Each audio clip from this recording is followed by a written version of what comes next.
film के heroine भौजी बोले भौजी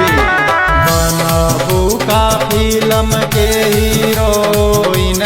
भौजी पागल बनौला तुहके इंस्टाग्राम पागल बनौला तुहके इंस्टाग्राम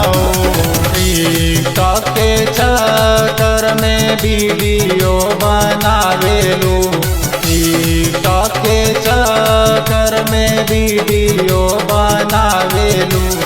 अपने सजनवा के नामवा डूबावेलू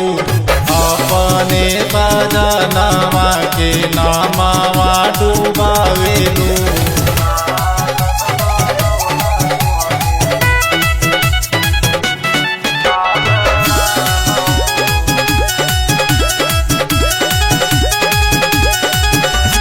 सास ससुर से भौजी काहे न लजालू सुनाए भौजी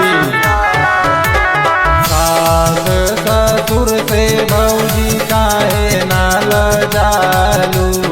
अपने सजनवा के पागल बनावेलू अपने सजनवा के पागल बनावेलू के नामवा डूबावेलू भौजी गौआ के नामवा डूबावेलू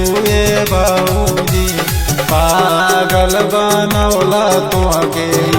इंस्टाग्राम पागल बनौला तुहके इंस्टाग्राम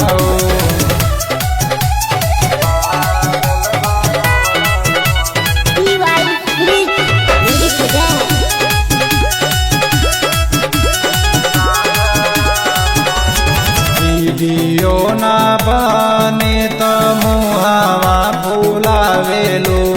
काहे रुठल बोलू भौजी वीडियो न बने त मुहावा फुलावेलू अपने सजनवा के नामवा डूबावेलू अपने सजनवा के नामवा डूबावेलू श्याम जी के भौजी काहे इतना सतावेलू श्याम जी के भौजी काहे इतना सतावेलू राजा जी के पागल बनावेलू भौजी राजा जी के पागल बनावेलू भौजी टिकटॉक के चक्कर में वीडियो बनावेलू टिकटॉक के चक्कर में वीडियो बनावेलू अपने सजनवा के नामवा डूबावेलू अपने सजनवा के नामवा डूबावेलू